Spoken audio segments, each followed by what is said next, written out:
Ankara'da insan eti yiyen bir katil.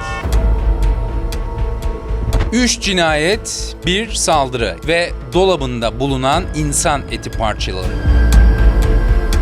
Mahkemede sorulduğunda neden bunları yaptın? Tek bir cevap. Diyeceğim bir şey yok.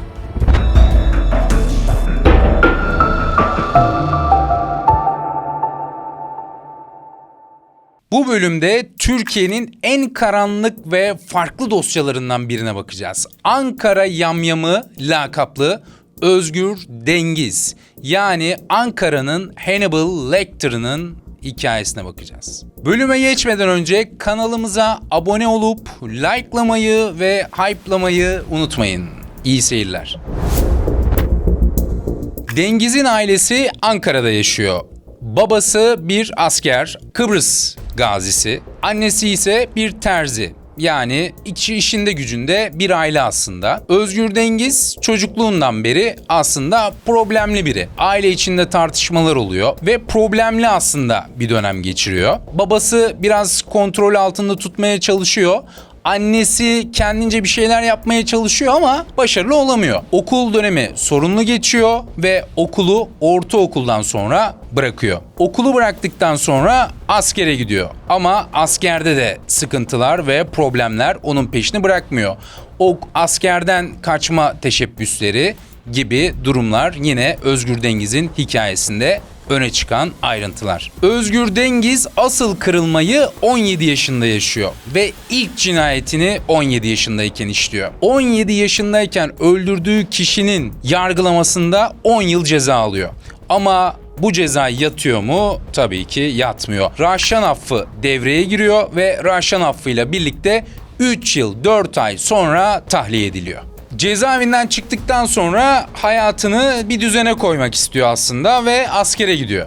Askere gittikten sonra askerde de aynı problemli davranışlar devam ediyor ve neticede bir şekilde askerlik bitiyor ve sivil hayata dönüş başlıyor. Sivil hayata dönüş başladıktan sonra annesi ona bir terzi dükkanı açıyor ve terzi dükkanında aslında ekmeğini kazanmasını ve kendi hayatını artık kurmasını isteyen bir anne var.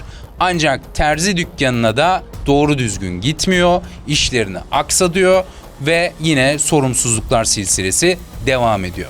Artık elimizde ne var? 17 yaşında ilk cinayetini işlemiş biri, hüküm giymiş biri, askerlikte bile tutunamamış biri, iş hayatına adapte olamamış ve sosyal hayatında ve aile hayatında da ciddi problemler yaşayan biri. Ve dolayısıyla aslında bir psikopatoloji ben geliyorum diyor. Bakın 17 yaşında, yani ergenlik döneminde bir cinayet işliyor bu kişi. Ve ergenlik döneminde işlenen cinayet sonraki yaşlarda işlenen cinayetten çok daha tehlikeli. Neden? Çünkü ergenlik dönemi ve çocukluk dönemi aslında vicdani yeteneğimizin, empati kabiliyetimizin, muhakeme yeteneğimizin, sosyal çevremizin hepsinin denge kurmaya başladığı dönemlerdir ve gelişim dönemleridir.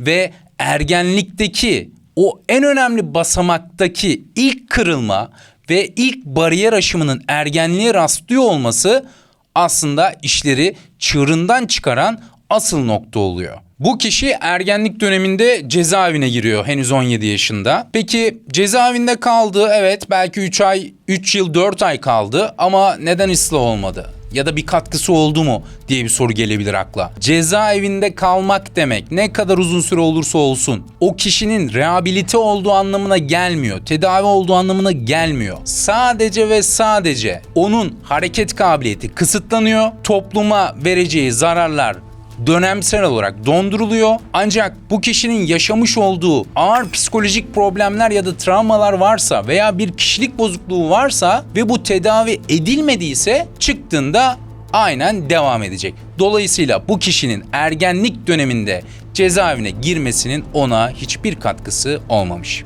Geliyoruz 2007 yılına, Sedat Erzurumlu cinayetine. Özgür Dengiz 2007 yılında Sedat Erzurumlu'ya ait olan bir bilgisayar dükkanına bilgisayar çalmak için gidiyor. Bilgisayar çalmak için gittiğinde ilk önce karşısındaki kişiye bakıyor, hal ve hareketlerine bakıyor. Onun boşluğunu kolluyor ve bekliyor, sabrediyor ve kişinin en savunmasız olduğu anda elindeki ruhsatsız silahla Sedat Erzurumlu'yu orada katlediyor. Oradan ayrılırken de birkaç teknolojik cihaz ve bir laptop alıp aynı zamanda Sedat Erzurumlu'nun kimliğini ve şahsına ait olan bazı evrakları da alıp oradan ayrılıyor. Ve bununla da yetinmiyor. Sedat Erzurumlu'nun kimliğiyle işlemler yapıyor. Sedat Erzurumlu'nun kimliğiyle mesela o çaldığı laptopu bir gazete ilanı üzerinden satıyor. Burada fark ettiyseniz sadece çalma ya da öldürme eylemi yok. Aynı zamanda kurbanın kimliğini kullanma durumu da var. Peki kurbanın kimliğini kullanma durumu bize neyi işaret ediyor? Arkadaşlar, biri bir suç işlediğinde vicdani körelme yaşamamış biri ya da hedef odaklı biri bir suç işlediğinde sadece işini halleder ve bir daha diğer işlerle uğraşmaz. Ama bu kimliğini kullanma cüretine kadar gidiyor. Yani burada biz neyi görüyoruz? Aynı zamanda kimlik üzerinden bir satış gerçekleşiyor. Dolayısıyla burada bir geri çekilme yok. Yani bir panikleme, bir pişman olma gibi bir şey yok. Yani gayet soğukkanlı ve karşısındaki kişinin kimliğini kullanmanın başına ne işler açacağından bir haber. Şimdi burada asıl amaç öldürme miydi, hırsızlık mıydı yoksa her ikisi miydi? Buraya bakmak gerekiyor. Burada amaç sadece öldürmek olsaydı hırsızlık olmazdı. Ama burada hepsi var. Dolayısıyla burada amaç hem hırsızlık, hem öldürmek, hem de kişinin kimliğini kullanarak başka biri gibi hayatına devam ediyor olmak. Yani normal hayatına başkasının kimliğini alarak da devam edebiliyor olmak. Fail peki cinayeti işledikten sonra günlük hayatına nasıl devam edebiliyor?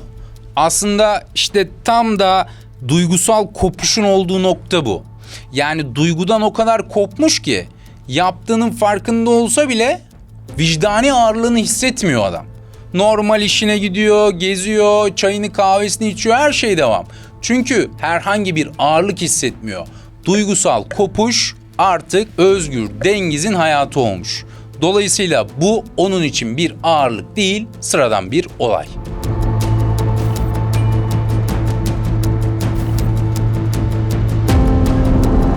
Sedat Erzurumlu cinayetinden sonra yakalanmıyor bu kişi ve hayatına devam ediyor.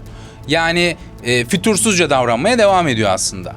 Ama gelelim asıl cinayete. Yani onun Ankara yamyamı lakabını aldığı olaya. Yani Özgür Dengiz'in Ankara yamyamı lakabını almasını sebep olan cinayete. Yani Cafer Er cinayeti. Cafer Er Ankara'da belediye işçisi olarak çalışıyor. Olay ise Ankara İmrahor çöplüğü çevresinde gerçekleşiyor ve İmrahor çöplüğü çevresi aslında evsizlerin, bazen tekinsiz insanların olduğu, zaman zaman alkolün tüketildiği gibi insanların olduğu bir yer. Tekinsiz bir yer aslında orası. Ve Özgür Dengiz oraya gidiyor. İmrahor çöplüğü çevresinde Cafer Er'i katlediyor.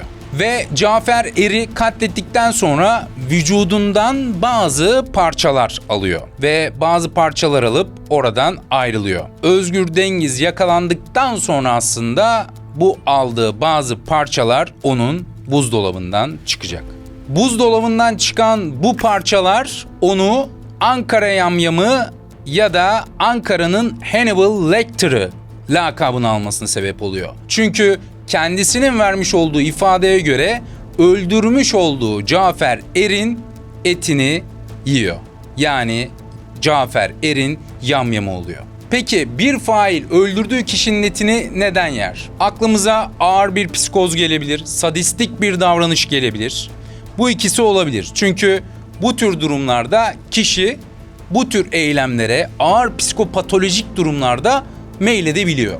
Ama bazen sadece tadına bakmak için bile bunu yiyenler var. Ve bu tadına bakmak dediğimiz şey aslında bir tabunun yıkılışıdır.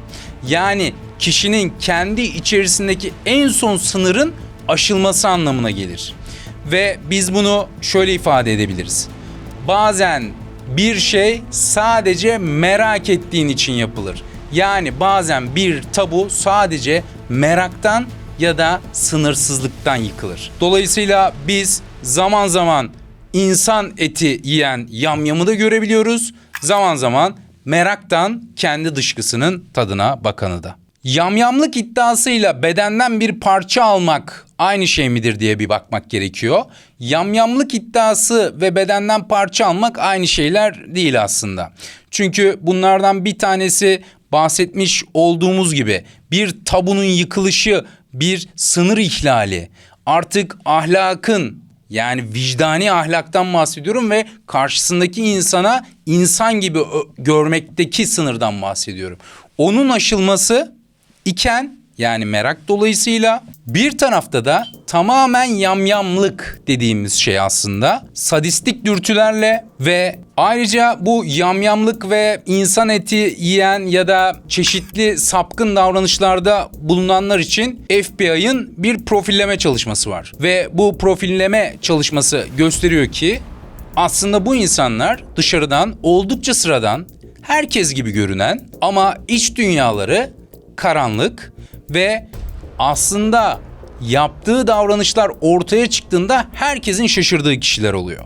Yani esas tehlike yine seste değil, sessizlikte. Önce Sedat Erzurumlu, sonra Cafer Er. Yani Özgür Dengiz hapishaneden çıktıktan sonra bu ikisini öldürüyor. Ama bir de Abbas Sinan'a öldürme teşebbüsünde bulunuyor. Ama bu üçüyle ortak bir bağ yok, bir tanışıklığı yok. Sadece böyle bir girişimde bulunduğunu biliyoruz.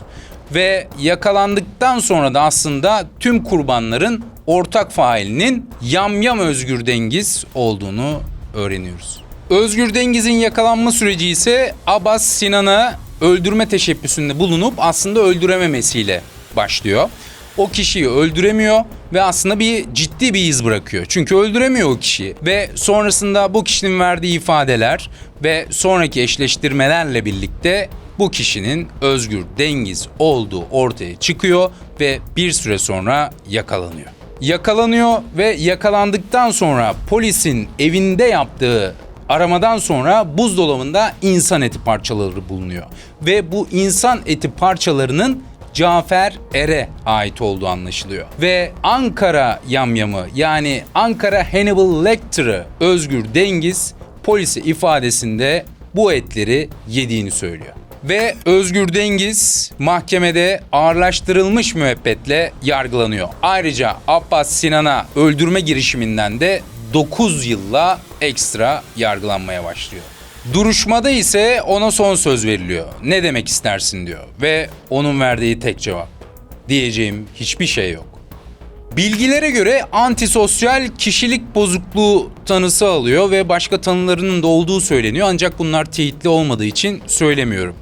Ama Özgür Dengiz'in mahkemedeki diyeceğim bir şey yok ifadesi ve yaptığı davranışlara ve erken sinyallere, yani çocukluk çağından gelen sinyallere baktığımızda karşımızda gerçek bir psikopat görüyoruz. Ve bu kişilerin halkın arasına sağlıklı bir şekilde katılmaları için onların rehabilitasyon süreçlerini ve tedavi süreçlerini sürdürmeleri bir zorunluluk. Özgür Dengiz zihinlerde tek bir lakapla kaldı: Ankara yamyamı. Merak ettiğiniz bir seri katil ya da benzer bir olay varsa yorumlara yazabilirsiniz. Videomuzu yine beğenmeyi ve hype'lamayı unutmayın. Hoşça kalın.